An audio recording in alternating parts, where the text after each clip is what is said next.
Yo, we're back. Foul Hooked Whitey, the Vanilla Gorilla, part 3. Best part. So you just dropped kind of a epiphany bomb on me, like literally 45, 60 seconds ago. And you summarized just your plight of being a fisherman, being a human, being happy. Absolutely. With what's going on. Positive. Can you? You probably can't repeat that, but say it again if you can. You know, it's this world that we're in is 5.3 billion years old. Yeah. I'm sure there's maybe a little older, maybe a little less. Yeah. But I'm just happy that we're put on at this time during this 5.3 billion years where we got fly rods. Wow. We got fiberglass. Wow. We got streamers. We got trout. We got bonefish. We got vodka. We got tequila, right? We don't have raptors chasing us up the creek. So hardcore. Right? Well, yeah, I mean, you're right, because I think that's why we, I described people, the type of anglers there are a couple weeks ago in terms of, how you get your fly fishing orgasm. Right. Yeah. Okay. And, the Vanilla Gorilla is a heart of gold guy. Absolutely. I mean, go ahead. Because your whole thing is you really do enjoy getting folks on fish. Absolutely. I mean, it's fun. I love fishing. I try to fish as much as I can. My whole family fishes. We fish. I mean, my mom and my dad really instilled it into me that, it pays to have fun. Not pays to have fun, but it's a good thing to be positive. Right? No doubt. Like, there's so much negativity. Yeah. You hear about this. Everything going on with everybody's life has shit going on. Yeah. And that one guy, like, my girls always give me shit because I'm driving, and I'll see someone that's just, like, probably needs a honk and a wave. Yeah. You don't know if that just made their day or not. Yeah. Right? Something like that. Oh, you're wonderful. Little stuff like that has... I always want to get better every day. Yeah, we got to move forward and do stuff.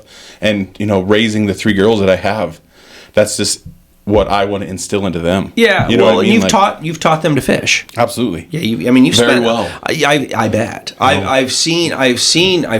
You've definitely spent that time with your family and develop new anglers. Yeah. Right. Because I've mentioned we are a populated group of anglers on the fisheries that are known and that we love. Yep. Right. Yeah. More and more. I think the post-COVID bump's over. I think the pretenders that got in during that are gone. Yeah. I feel that retail-wise. I bet. Still selling, shit to real people, real anglers.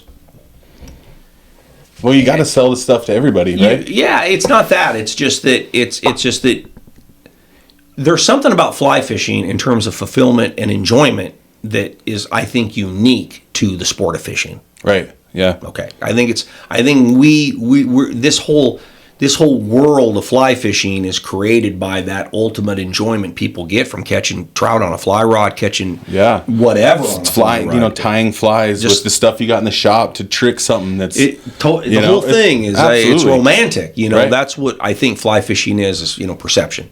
Absolutely, okay? Yeah. And we know that when things are good and what we get from it personally as people, it's worth everything, right? Right.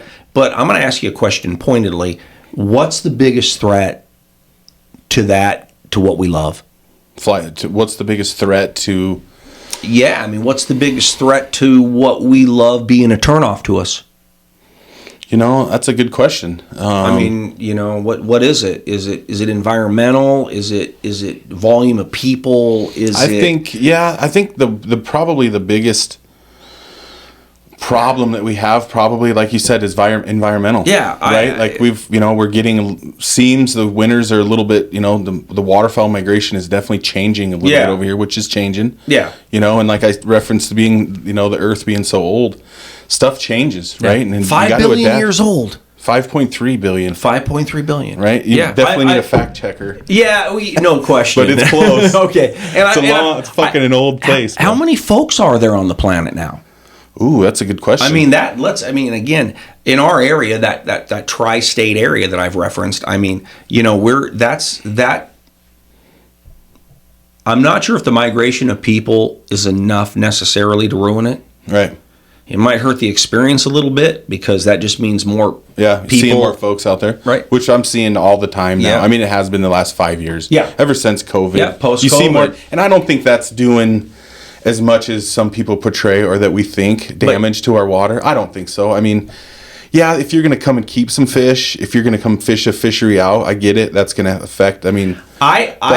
We don't do that as trout fishermen, as fly fishermen. We don't keep the fish. No, we try to take care of them. But. No, but you know something. I think it's. I'm just going to say this, and my account's been suspended by the Nielsen Corporation, so I can't give you a current listener read. Right. Okay. So it's close to nobody. Right. Right. But I could piss nobody off here by saying that I don't think there should be fucking any harvesting trout at all. Yeah. I mean. Let me clarify that before you respond, because you have a good opinion on it. I do not mean trout at all. Yeah. I meant that on certain fisheries, and I'll just come right out and say it, blue ribbon fisheries, and I could list those if you want. Yeah. Okay? Then what in the fucking point is it to letting anybody harvest a fish at all on the Big Hole River? And I assume you can. Right. Right? I assume you still can. Maybe not brown trout. I haven't even looked at that part of the state yet this year. There's some things changing, though, for sure. But you get what I mean. Absolutely. Those fisheries need to be looked at and done. But then you look at the Bighorn River, where we have a lot of fish, right? People bitch so much about the public and the guiding and outfitting use. Yeah. Okay? Right? But a lot of times the governing bodies of those fisheries, Montana Fish and Game, whoever, they marginally give a fuck. Right. Yeah. You might That's have the feeling you get. It really is the feeling that you get. Why let somebody keep trout out of the Stillwater River? I mean, why? Well, if they're going to eat it, absolutely they can. I think they should harvest some trout, and that's why we have. Oh, you do? Absolutely. Okay. See, I'm coming from ban harvesting. No, I mean you can't do that. Okay. I mean that's just inevitable. Where that's not the right word, but I mean if you don't kill anything, they're going to eventually kill themselves. You know, more disease, more everything. So there's a harvest factor needs to be part of a lot of rivers. All of the rivers, I don't think so. Yeah. You know what I mean? Yeah. Like when we go over to the Olympic Peninsula, those fish you can't even take that fish out of the water to have a picture. Sure. You know, you're no bar, which is great. Yeah. Like those things are coming from the ocean, you know, into fresh water for a matter of minutes, really. Okay. I mean, and then you come to the Bighorn and the slot limit. I think they dropped it, which is good, which will help because you absolutely have guys going up there getting their limit and they're going to go home and eat them. I mean, but a guy going and getting his limit and throwing them in the garbage, that's not cool. I mean, but if you're going to eat a trout, that's why you live in this state, so that you can go do that and catch a fish. I mean, a Bighorn River trout tastes as bad as bad pussy. Oh, they're delicious. How many have you eaten? None. Thank you. I've eaten a lot. They're delicious. You've eaten a lot. Absolutely. Out of the horn. We had a gentleman who was the cook. Yeah. At one of the shops there. Yeah. Right? And he kind of, all us guides get out and hang out a little bit. Great chef. He also needed a place to stay, so he would cook everybody dinner and then he'd crash out on this guy's back, his spare bedroom. Yep. Well, one night it's like, what are we having for dinner? He's like, let's go get some trout. So, of course, we walk out, spend about 3 minutes fishing, get 6 trout for 6 guys. And he made that brown trout taste absolutely delicious. And I still to this day have clients that come out that it's like hunting. I mean, it's like a limit. Like we're getting our limit and we're eating them. Okay. All right. I mean, I guess. How many trout have you eaten, though, in your life? Not a ton. I don't really like trout, but I'm not bringing up the harvesting subject because of me and like wanting to or not wanting to eat them. It's not that. It's the fact that I benefit so much off of. Yeah, you don't want to take the result of. Absolutely. Right. I mean, the less people would harvest trout to me, and I'm no fucking biologist here, clearly. I'm sitting there going, that's just more trout for me to catch. Right. Absolutely. So that's where I'm coming from. I always say, especially to folks, I'll go, these are my coworkers out here. Why would I ever want to kill one of my coworkers when I'm a guy, Yeah, totally. But in the long run, it's really not doing anything, in my opinion. Being out there. I don't think it's doing, maybe the slot limit probably would have a bigger effect potentially. Describe the slot limit to me. So I think the limit, it might have changed. It's 3 maybe It used to be 5. Okay. And only one can be over 18 inches. And this is the horn? Yeah. Okay, got it. Okay, got it. And the Yellowstone's very similar. Okay. You know, and another thing I think needs to be brought up in this point is the whitefish. I mean, well, Jesus, they're not. I mean, we need to have, and I think I'm hopefully going to do this here this year. Dude. Hopefully September 7th, we're going to have a whitey-a-thon where everybody keeps a whitey. Yeah. And we're going to smoke them. Yeah. And we're going to eat them. Have you ever eaten a whitefish? Well, no, but I can give you just a little bit of personal history on that. Because my family, you know, my 91-year-old dad, who's in the shop every day. Absolutely. He will tell me about how back in the day in Red Lodge, the Finlanders, because, you know, the Red Lodge, which is a millionaire bedroom community now. Yeah, great place. Okay. Is back in the day was fucking European immigrant miners. Absolutely. That's what Red Lodge was. Cool. And the Finlanders, which were a big part of that population there, who immigrated from Finland, they would go to the Stillwater, and he remembers them coming back in gunny sacks full of them. Nice. Because they smoked them. Yeah. We're doing it. And they're fucking delicious. Absolutely. They're delicious. The week I moved to Missoula, Montana for my wife to go to school, 10, 12 years ago, I don't even know when it was, I decided we're just going to take a road south. We're going to go to Hamilton. We're going to hit every fishing access on our way on the Bitterroot, right? Hit every one of them, check out the boat ramps. Yeah. Start scouting my land, right? Yes. We get to this place. There's a good old boy in a wheelchair with like a 12-foot fly rod with a spin rod on it, and light little slip bobber and 2 little beadhead nymphs running right below this little diversion dam, right at the boat ramp. He's got a bucket full of whitefish. I look while we're sitting there talking to him, and I mean, Carmen, she's this big, Cambry's this big, and they're looking in this bucket, and I'm looking like, oh man, he's keeping trout. There was probably 15 whitefish in this bucket. Yeah. And then I'm like, whitefish, huh? And for years, guiding on the horn, you always hear, oh, I hear they're great smoked. The story you just said, like, dude, I hear they're great smoked. If the brine's right, it's. He reaches over just like this, and pulls out a jar of smoked whitefish. Yeah. I mean, he has smoked whitefish. He's got dead whitefish. He's got a fish on. Yeah. Wow. I mean, this guy, and it was delicious. Sure. Absolutely. I mean, they really are good. And let's face it, there's a bunch. Right. I mean, I heard some craziness on the Missouri River that there's 8, 10, maybe 12,000 whitefish a mile on some of these stretches. Jesus. So, I mean, you go down the Bighorn right now and look on some of those early tailouts, you'll see 15 or 20. So, I saw one time when I was just getting into the game, and I don't mean fly fishing, but just early on, right in my career fishing. I remember being on a local fishery and seeing these kids kind of, get in at the bridge, right? Head down, and boom, within just a minute or two of fishing, boom, this kid pulls out a fish, right? And I'm a ways away, so I can't see what it is. Yeah. And he throws that fucker up on the bank. Oh. And now, of course, with my experience, I know what he was doing. He was thinking that whitefish are bad. Right.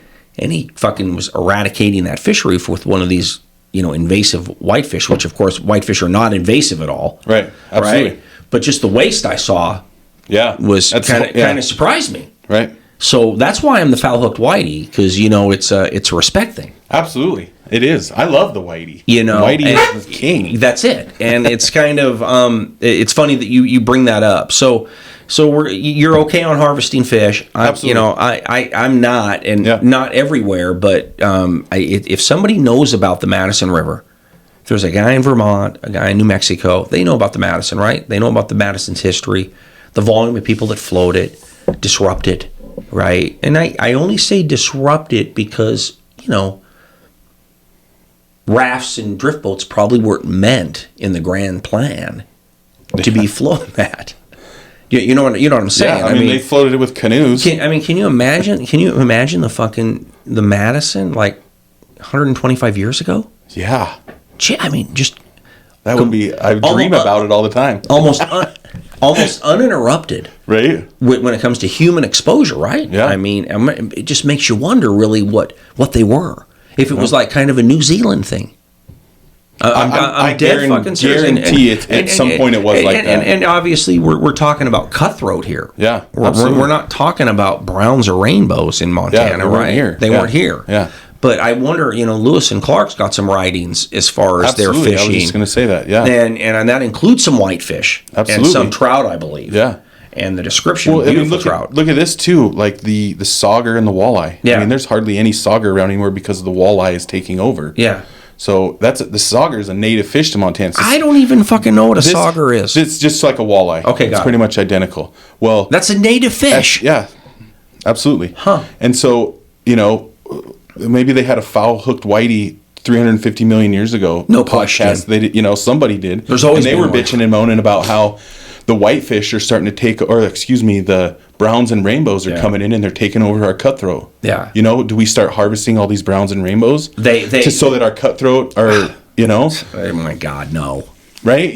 No. You don't know, right? You don't know. And the thing about it is that eradicating the quality of a quality strain of rainbow or brown trout is just dumb as fuck. Yeah, I mean, you're not taking 25 out a day. It's more just the fact that the idea that what we want as a consumer. Yeah. Everybody's buying in. Okay, right? A consumer, really, meaning that we pay to a degree to be on these fisheries. Right. Right? To think that we want just fucking whitefish and cutthroat trout is dumb as fuck. Right. Absolutely. In the state of Montana. Yeah. I mean, that's an interesting thing because, I wish I was a little educated on this, especially, when were brown trout introduced to the state. Mm-hmm. To me, to come to Montana. That probably pissed some, that's like your guy walking into your shop and on the mop. Yeah. Same concept, sort of. Yeah. It's interesting. If I would guess, and it would just be a guess, that if an individual was motivated to travel to the state specifically to fish for trout, okay, that angler, that person is probably coming here, I would assume, for brown trout. Yeah, I mean, I don't know that. That's a question. So you don't. It depends on what kind of guy. I mean, you would be the answer to this. I get more of that. I get the cutthroat. Like, fuck, you're kidding me. No, on the Yellowstone, absolutely. You got an educated fella coming out that knows that there's Montana, Yeah. And it's like, you want to go get a cutty off the stone. Yeah, let's go. Yeah. Let's go do it. Right? Wow. And get one down even lower and might get a nice one. Ooh. Or the browns. No. I've never seen a brown trout jump in my life. I get that all the time on the river. It's like, I see browns jump every single day when I bury a 3-aught in the side of their face.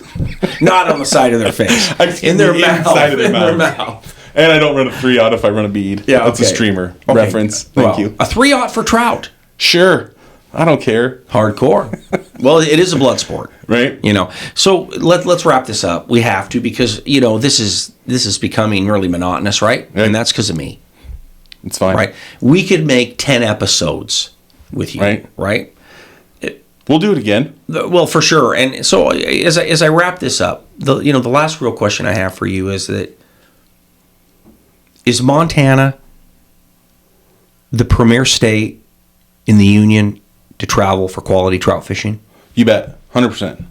Right? 50 states. Yeah. Is this it? It's one of them. Oh, no. Is it the one? I'm asking it's the one you. because it's the one I live in. And you know what I mean? That's why. But I just want to. I'd like to clarify what we have here. Yeah. I mean, Wyoming is very, very close, but not as accessible. Yeah, it's harder. So that dings that. Yep. Right? Mm-hmm. Just in terms of the stream access laws. Right. Let's face it. Right? Idaho, too, is one to look at where... As good as Montana, though?